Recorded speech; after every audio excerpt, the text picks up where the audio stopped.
کسی بھی صحیح حدیث سے ایک روایت ہے جو ذرا کمزور ہے، جس میں آتا ہے کہ ایک دفعہ نبی صلی اللہ علیہ وسلم نے فرض نماز کے بعد ہاتھ اٹھائے ہیں، مگر وہ روایت کمزور ہے، اور اگر اس کو صحیح مان بھی لیا جائے تو ایک دفعہ. سمجھ میں آ رہی بات؟ تو کتنی دفعہ؟ ایک دفعہ. اصول فقہ کی کتابوں میں لکھا ہوا ہے، چاروں مذاہب کی فقہ کی کتابوں میں، کہ حدیث اگر کوئی عمل کثرت سے کیا جاتا ہو اور اس کا نقل کرنے والا صرف ایک ہو تو یہ بات بھی حدیث میں شک پیدا کر دیتی ہے. ایک دفعہ اگر نبی صلی اللہ علیہ وسلم نے کیا ہے تو پتہ یہ چلا کہ اور وہ بھی اجتماعی نہیں، انفرادی طور پر. سمجھ میں آ رہی ہے بات؟ انفرادی طور پر. تو آپ بھی کبھی کبھار انفرادی طور پر رفع الیدین کر لیں. عام معمول اگر نبی کا نمازوں کے بعد، فرض نماز کے بعد ہاتھ اٹھا کر دعا کرنے کا ہوتا، چاہے اجتماعی یا انفرادی، تو اس کے نقل کرنے والے کثرت سے ہوتے. سمجھ میں آ رہی اس بارے میں؟ کیونکہ نماز کو تو بہت اہتمام اور اہمیت کے ساتھ احادیث میں بیان کیا گیا ہے، جبکہ ہم دیکھتے ہیں کہ حدیث کی کتابیں اس سے بالکل خاموش ہیں. سمجھ میں آ رہی بات؟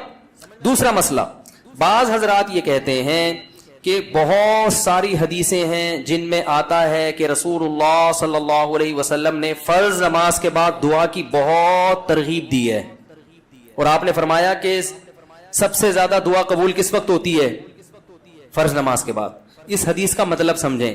جب بھی ایک حدیث کو بیان کیا جائے گا دوسری احادیث کو سامنے رکھ کر، خود نبی اور صحابہ نے اس حدیث پر کیسے عمل کیا ہے. ہم نبی کو دیکھتے ہیں کہ کہیں بھی نہیں کسی صحیح حدیث میں ملتا کہ نبی صلی اللہ علیہ وسلم کا یہ معمول تھا کہ آپ فرض نماز کے بعد ایسے دعا مانگتے تھے. خلفائے راشدین سے بھی کوئی روایت نہیں ملتی، نہ صحیح نہ ضعیف. بھائی دیکھو ہمارے ہاں تو یہ پابندی سے ہو رہا ہے نا پانچوں نمازوں میں ہر مسجد میں، اگر صحابہ میں بھی ایسا ہوتا تو کوئی ضعیف روایت تو ملتی نا صحابہ کرام سے، نہ صحیح ہے نہ ضعیف ہے. اور نبی سے بھی کوئی کثرت سے ایک روایت ہے، اس کی سند پہ بھی کیا ہے؟ ٹھیک ہے، بعض نے اس کو صحیح کہا، بعض نے ضعیف کہا، مگر وہ بھی متفق علیہ صحیح نہیں ہے. تو یہ کیسے ہو سکتا ہے کہ ایک عمل پابندی سے ہو رہا ہو اور اس کا نقل کرنے والا کوئی ہو ہی نہیں؟ تو اب ہم دیکھتے ہیں کہ جو حدیث میں آتا ہے فرض نماز کے بعد آپ صلی اللہ علیہ وسلم نے دعا کی ترغیب دی ہے، خود کیسے دعا مانگی ہے. تو ہم دیکھتے ہیں کہ نبی سے دوسری حدیثوں میں کیا ملتا ہے. آپ نے فرمایا جس نے فرض نماز کے بعد اللہم انت السلام پڑھا، کسی حدیث میں آتا ہے آپ نے فرمایا اللہم لا مانع لما اعطیت ولا معطی لما منعت ولا ينفع ذا الجد منک الجد. کسی میں آتا ہے جس نے فرض نماز کے بعد آیت الکرسی. خود آپ کا اپنا معمول بھی یہی. تو پتہ یہ چلا ان کلمات کو حدیث میں دعا سے تعبیر کیا جا رہا ہے. یہ وظائف ہیں. وظیفہ اس دعا کو کہتے ہیں جن کے یعنی لگے بندے کلمات ہوں، اس کو بھی دعا سے تعبیر کیا جاتا ہے. اس کی مثال ایسے ہے جیسے ہم کہتے ہیں افطار کی دعا، آذان کے بعد کی دعا، مسجد میں داخل ہونے کی دعا، مسجد سے باہر نکلنے کی دعا. تو وہ دعا کیا ہے؟ اللہم افتح لی ابواب رحمتک، مخصوص کلمات. اذان کے بعد کی دعا کیا ہے؟ اللہم رب هذه الدعوۃ التامہ. تو فرائض کے بعد جو دعا ہے وہ بھی کیا ہے؟ آیت الکرسی، اللہم انت السلام، اللہم لا مانع لما اعطیت. یہ کلمات، ان کلمات کو کیا کہا گیا ہے؟ بولو بھائی، دعا. اور ابن تیمیہ رحمہ اللہ کی رائے یہ ہے جو تفرد ہے کہ فرض نماز کے بعد سے مراد ہے جو اتحیات کے درود شریف کے بعد ہم دعا پڑھتے ہیں، رب اجعلنی مقیم الصلاۃ ربنا آتنا، جو کیونکہ حدیث میں آتا ہے دبور کل صلاۃ. تو دبر کا جو لفظ ہے عربی میں وہ بعد کے معنی میں بھی استعمال ہوتا ہے اور اینڈ کے معنی میں بھی. ابن تیمیہ رحمہ اللہ کہتے ہیں کہ جو ہم نماز کے آخر میں اتحیات پڑھتے ہیں، پھر درود شریف پڑھتے ہیں، اس کے بعد جو دعائیں کرتے ہیں نا، تو فرض نماز کے بعد سے مراد کیا ہے؟ یہ والی. لیکن یہ ان کا تفرد ہے. ہم کہتے ہیں ایسا نہیں بلکہ سلام کے بعد. مگر دعائیں کون سی؟ وہ جو منقول ہیں. یہاں تک میں سمجھا پایا اپنی بات؟ آگے چلیں. اور نبی صلی اللہ علیہ وسلم نے مختلف مواقع پر مختلف وظائف پڑھے ہیں فرض نماز کے بعد، کبھی آیت الکرسی، کبھی اللہم انت السلام. تو ہم یہ کہتے ہیں دوسری طرف حضرت عائشہ رضی اللہ تعالی عنہا کی حدیث ہے کہ آپ صلی اللہ علیہ وسلم فرض نماز کے بعد اللہم انت السلام کے بقدر بیٹھتے تھے اور پھر کھڑے ہو جایا کرتے تھے. ان دونوں حدیثوں کو ملا کے پتہ چلتا ہے کہ فرض نماز کے بعد جتنے وظائف منقول ہیں یہ سارے نہیں پڑھنے، کبھی کوئی اور کبھی کوئی. اہمیت چونکہ اللہم انت السلام کی زیادہ ہے اور وہ دائمی معمول رہا ہے نبی کا، جیسے حضرت عائشہ کی، تو اس کو ہم نے اہمیت دی. اور ہم کہتے ہیں کہ پھر آپ فوراً کھڑے ہو کر سنتوں میں مشغول ہو جائیں، باقی وظائف اور تسبیحات آپ پڑھیں سنتوں کے بعد. اس طرح تمام حدیثوں میں تطبیق. اور اہل حدیث حضرات یہ کہتے ہیں کہ نہیں, فرض نماز کے بعد ہی آپ تمام معمولات پورے کریں, اس کے بعد سنتیں پڑھیں. تو یہ علماء میں ایک اختلاف ہے. لیکن ہاتھ اٹھا کے دعا مانگیں جیسے ہمارے ہاں رائج ہے, یہ کہیں بھی نہیں ہے. حتیٰ کہ چاروں, یہ تو اب یعنی اہل حدیث میں بھی نہیں ہے, وہ تو سب کو پتا ہے نہیں ہے. یہ فقہ حنفی میں بھی نہیں ہے, فقہ شافی میں بھی نہیں ہے, فقہ مالکی میں بھی نہیں ہے, اور فقہ حنبلی میں بھی نہیں ہے. کیونکہ فقہ حنفی کی کتابیں بھی اس سے خالی, فقہ مالکیہ, شافعیہ, حنابلہ ان کی کتابیں بھی اس سے بالکل خالی. نہ صرف خالی بلکہ اس کے مخالف. فتاوی عالمگیریہ فقہ حنفی کی کتاب ہے نا, اس میں لکھا ہے کہ امام کو چاہیے کہ سلام پھیرنے کے بعد اللہم انت السلام کے بقدر بیٹھے اور اس کے بعد کھڑا ہو جائے. یہ کہیں بھی نہیں لکھا کہ اس میں کیا کرے, اجتماعی دعا مانگے یا انفرادی دعا مانگے, کہیں بھی نہیں لکھا ہوا, بلکہ اس کے خلاف لکھا ہوا ہے. تو اس لیے یہ فقہ حنفی میں بھی نہیں ہے. ہاں یہ ہمارے اکابر میں ایک چیز رائج ہو گئی ہے, ہمارے بزرگوں میں, جو ہندوستان میں بہت تیزی سے, بولو بھائی, پھیل گئی. جب رائج ہو گئی تو حضرت مفتی محمد شفیع صاحب رحمہ اللہ تعالیٰ کا اجتماعی دعا پر ایک رسالہ ہے, مفتی اعظم جو تھے, انہوں نے فرمایا کہ اب اس کو ایک دم ختم کرنے میں کیا ہے, آیا کہ اس لیے کسی مسجد میں اگر یہ دعا مانگی جا رہی ہے تو ختم کرنے پر اصرار نہ کیا جائے, کیونکہ فی نفسی ہی تو دعا کا موقع ہے نا فرض کے بعد. بھائی فی نفسی ہی حدیث میں آتا ہے کہ فرائض کے بعد دعا قبول ہوتی ہے, اس کی یہ کیفیت نہیں ہے. تو فی نفسی ہی نماز کے بعد دعا کا ایک موقع ہے, تو اس میں عوام نے کچھ چیزیں اپنی طرف سے لگا کے اجتماعی ہیئت بنا دی. تو چونکہ ایک ہوتی ہے, ایک چیز کا سرے سے کوئی اصل ہی نہیں ہے, اور ایک اصل ہے مگر اس کی کیفیت منقول نہیں ہے, تو اس میں معاملہ تھوڑا سا کیا ہو جاتا ہے, اہون ہو جاتا ہے, کمتر ہو جاتا ہے. تو اس لیے انہوں نے لکھا کہ چونکہ یہ اتنی زیادہ پھیل گئی ہے, اس کو ایک دم ختم کرنا, اس میں فتنہ بہت ہے, اور خود شریعت ہی فتنے کو پسند نہیں کرتی. تو ائمہ کرام کو چاہیے محبت سے لوگوں کی ذہن سازی کریں, لیکن ایک دم اس کو چھوڑنے کی کوشش, بولو بھائی, نہ کریں. یہ کون کہہ رہا ہے, مفتی اعظم, جو حضرت مفتی تقی صاحب کے کیا تھے, والد. اس لیے کہ میرا جب یہ کلپ جاتا ہے نا تو بہت سے لوگ میرے خلاف ایک طوفان کھڑا کر دیتے ہیں کہ یہ حنفی نہیں ہے, یہ پتہ نہیں, یہ تو بزرگوں ہمارے اکابر کے خلاف چل رہا ہے, تو پتہ نہیں کیا کیا لوگ بنانا شروع کر دیتے ہیں. تو ہمارے اکابر قرآن و سنت کے فالوورز تھے, لیکن اگر کسی اکابر نے کوئی چیز کر دی ہے تو اب یہ تو نہیں کہ اس کو آپ نے لازمی قرآن و حدیثی کے مطابق کرنا ہے کیونکہ ہمارے بزرگ نے کر دی ہے.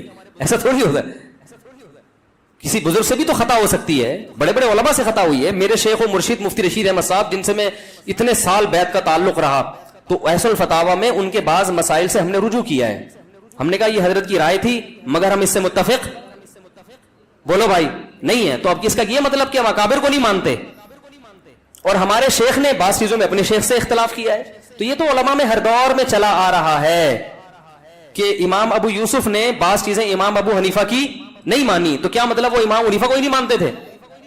تو اگر بعض اکابر, سب نہیں, اگر ہم اپنے کسی بعض اکابر سے کوئی مسئلے میں اختلاف کر لیتے ہیں تو اس کا یہ مطلب نہیں ہے کہ ہم ان اکابر کو گمراہ سمجھنے لگے ہیں. بعض لوگ کہتے ہیں آپ کا علم زیادہ تھا, یہ ان علماء کا علم زیادہ تھا, تو میں ان سے کہتا ہوں آپ کا علم زیادہ ہے, مفتی شفیع صاحب کا علم زیادہ ہے. نا, تو ایسا تھوڑی ہے کہ میرا تفرد ہے. تو حضرت مفتی شفیع صاحب رحمہ اللہ کی بھی رائے تھی. مفتی رشید احمد صاحب بھی بہت بڑے عالم تھے, حضرت مفتی شفیع صاحب کے نائب تھے وہ فتوے میں. ان کا پورا احسن الفتاوی میں ایک رسالہ ہے کہ فرائض کے بعد رفع الیدین سے دعا نہیں ہے, پورا رسالہ لکھا ہے انہوں نے. تو وہ بھی تو ہمارے اکابر ہی میں سے ہی تھے. تو ہاں یہ کہہ سکتے ہیں کہ اکابر میں اس مسئلے میں کیا ہے, اختلاف ہے. تو ٹھیک ہے, آپ کو جس کی رائے زیادہ بہتر لگے آپ اس کی رائے کو فالو کریں, دوسرے کی رائے پر طنز نہ کریں. آپ کو اگر میری رائے غلط لگتی ہے تو آپ ان اکابر کی رائے کو فالو کریں, ہم پہ طنز نہ کریں. اور ہمیں اگر یہ رائے صحیح لگتی ہے تو ہم اس رائے کو فالو کریں.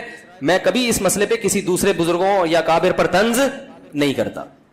مجھے لوگ آ کے بتاتے ہیں کہ فلاں مسجد کے امام اجتماعی دعا کراتے ہیں, میں کہتا ہوں بھائی ٹھیک ہے, وہ اپنی رائے ہوگی ان کی, اس کی وجہ سے نہ اس امام کی توہین جائز, بلکہ میں تو یہاں تک کہتا ہوں میری مسجد میں بھی جب مؤذن صاحب پڑھاتے ہیں نماز تو وہ اجتماعی دعا کراتے ہیں.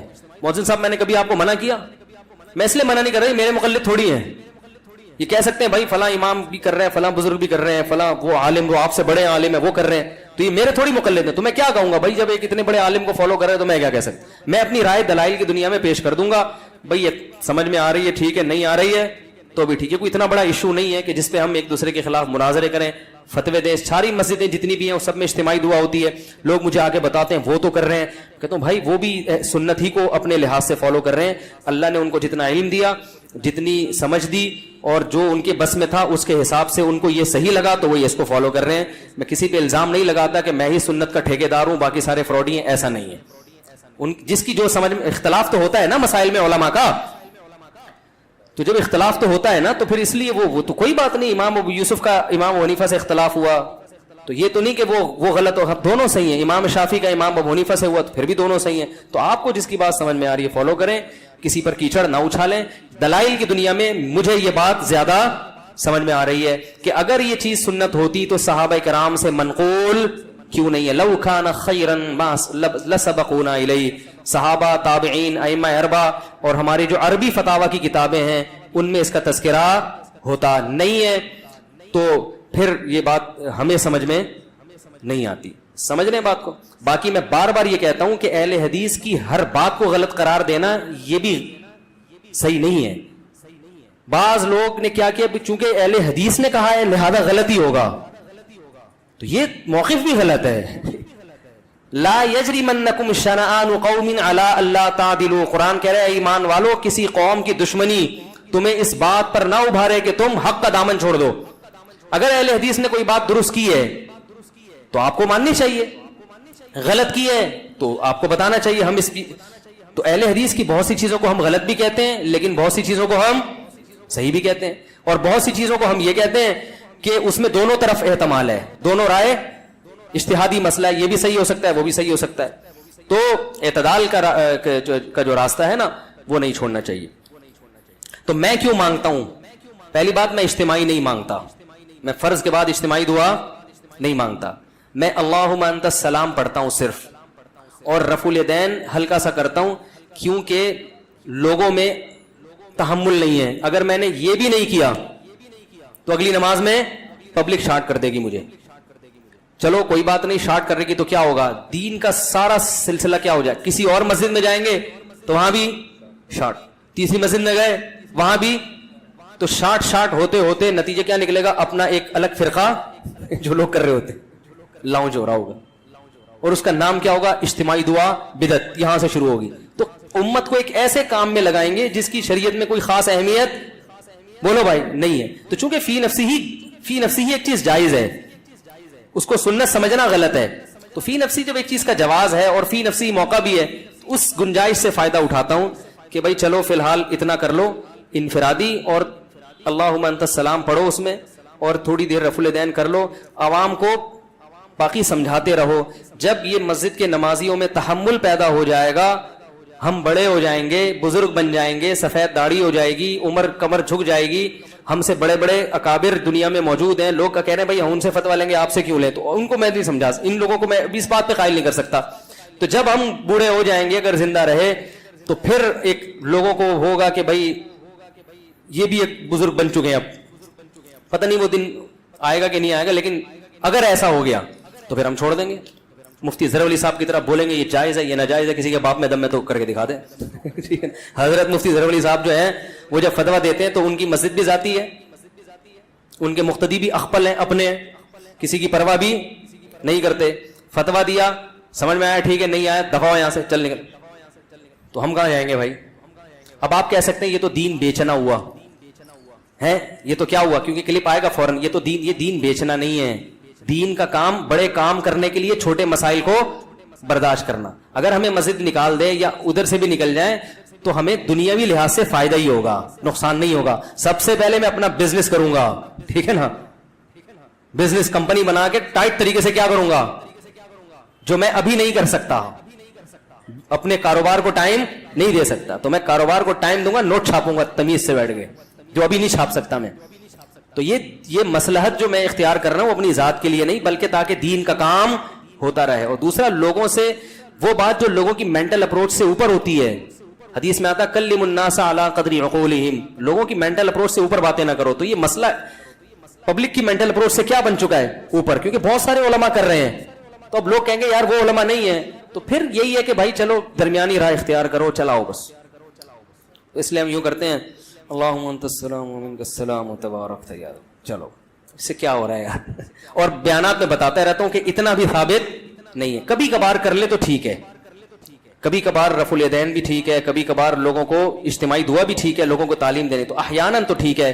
اس کا معمول بنا لینا, اتنا معمول کہ جو نہ کرے اس کو لوگ ملامت کریں. بلکہ معمول بھی اس حد تک غلط نہیں ہے کہ چلو ایک آدمی کو ہاتھ اٹھا کے دعا میں زیادہ دل لگ رہا ہے تو مانگ لے, تو پابندی بھی تو نہیں ہے نا. لیکن اتنا اس پہ التزام کہ نہ کرنے والے کو ملامت کی جائے. مسجدوں میں 2 اجتماعی دعائیں ہر نماز کے بعد ہو رہی ہیں, اس کو بھی غلط نہیں کہیں گے. غلط کیا ہے؟ جو نہیں مانگے اس کو کیا کہتے ہیں؟ اس پہ ملامت ہوتی ہے. یہ بہت غلط چیز ہے. تو اس لیے اگر اہل حدیث کے ہاں نہیں ہوتی تو اچھی بات ہے. چاہے ہمارے یہاں بھی نہ ہو. مفتی رشید احمد صاحب کے ہاں ہم نے کئی سال رہے ہیں, ایک نماز کے بعد بھی انہوں نے کبھی دعا نہیں منگوائی, کبھی بھی نہیں. اور رفع الیدین سے بھی دعا نہیں کرتے تھے. باقی پھر سنتوں کے بعد اپنی دعا مانگتے تھے گھنٹوں گھنٹوں. دعاؤں کا تو حضرت کو ایسے عاشق تھے کہ حضرت سے جب کوئی آ کے کہتا تھا کہ حضرت دعا کر دیں, حضرت رفع الیدین کے بغیر دعا کر دیتے تھے. کہتا تھا ہاتھ اٹھا کے دعا کریں. حضرت فرماتے تھے جب میں ہاتھ اٹھاتا ہوں تو پھر جلدی گراتا نہیں. فرمایا پھر میں کہتا ہوں جس کے دربار میں ہاتھ اٹھائے ہیں اتنا بڑا بادشاہ ہے, پھر تو وہ پھر ایسا ہی ہوتا. ہمارے حضرت جب دعا پہ آتے تھے اتنی لمبی دعا. ایک دفعہ حضرت نے نماز کے بعد لوگوں نے کہا دعا مانگے. حضرت نے کہا چلو تو بہت اصرار کر رہے تو مانگتے ہیں. سندھ میں تھے حضرت, تو حضرت نے پھر ہاتھ اٹھا لیے. پھر حضرت کو تو دعا میں اتنا مزہ آتا تھا, گم ہو جاتے تھے بالکل ایسا گم, پیچھے پبلک شاٹ, ایک بھاگا کھسکا, دوسرا کھسکا, تیسرا, ہوتے ہوتے آخر میں حضرت رہ گئے. اگلی نماز پڑھائی حضرت نے, کسی نے نہیں کہا. انہوں نے کہا بغیر دعا بغیر اجتماع کے ہی بہتر ہے. تو ہمارے حضرت کو دعا میں بہت لطف آتا تھا. جب دعا شروع کرتے تو بس ایک بیان میں حضرت جب بیان کرتے کرتے شاعری شروع کرتے اللہ کی محبت میں, اس میں حضرت کا جیسے میرا بیان ہوتے ہوتے شادیوں پہ ہے تو پورا ٹاپک چینج نا,